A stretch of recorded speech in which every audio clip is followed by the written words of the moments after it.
বাড়িতে একটা বহুত ঝামেলা হয়ে গেল। ভয় লাগছে না বাড়িতে থাকতে, কি করা যায় বলতো? জানিস তো আজকে বৌদিটা একটু আমার সঙ্গে শয়তানি করলো। বৌদি আজকে দাদার পকেট থেকে আমি টাকা নিয়েছি বলে মাকে দিয়ে আমাকে মার খাওয়ালো। কি করা যায় বলতো? একটা কিছু আইডিয়া আমাকে বল। ও আচ্ছা আচ্ছা ঠিক আছে, দাঁড়া আজকে টেস্ট টেস্ট করেই আমি ছাড়বো, দাঁড়া দেখাচ্ছি না। ঠিক আছে রাখ তুই ফোন।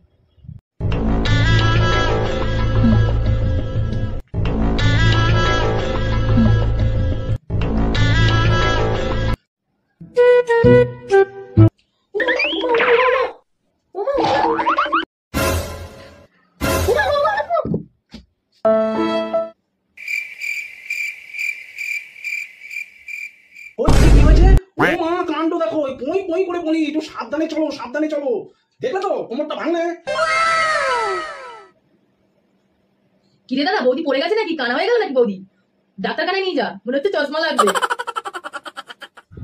ও শয়তানি, তোর মনে মনে এই ছিল? দাঁড়া আমি তোর ব্যবস্থা করছি। শোনো, সহেলির বাচ্চাটা আমার সঙ্গে খুব শয়তানি করছে। এটাকে কিভাবে সাহায্য করা যায়, আমি ব্যথা সহ্য করতে পারছি না। আজকে দেখাচ্ছি, দাঁড়া তোকে মজা। আমি বুদ্ধিটা পেয়ে গেছি, তোকে কিভাবে সাহায্য করতে হয়। দাঁড়া আজকে। সহেলি তোর ফোনটা একটু দিয়ে যেত আমার। হ্যাঁ বৌদি বলো। ও আচ্ছা ঠিক আছে আমি আসছি। ফোনটা খারাপ হয়ে গেছে, খুঁজে পাচ্ছি না। দাদাকে একটু ফোন করবো, তোর ফোনটা একটু দিয়ে যা। হ্যাঁ বৌদি ফোন চাইলে না? হ্যাঁ দে তো ফোনটা দে। কাজটা সেরে ফেলি। 2 hours later. সহেলি হ্যাঁ বৌদি তোর ফোনটা নিয়ে যা, আমার কাজ হয়ে গেছে, ফোন করা হয়ে গেছে। ও তুই এসছিস? হ্যাঁ হ্যাঁ বৌদি ফোনটা দাও। বলছিলাম যে তোর ফোনে যা যা ছিল সব আমার ফোনে ট্রান্সফার করে নিয়েছি। বয়ফ্রেন্ডের সঙ্গে কি মেসেজ করেছিস, কি সব করেছিস, সেগুলো সব ট্রান্সফার করে নিয়েছি।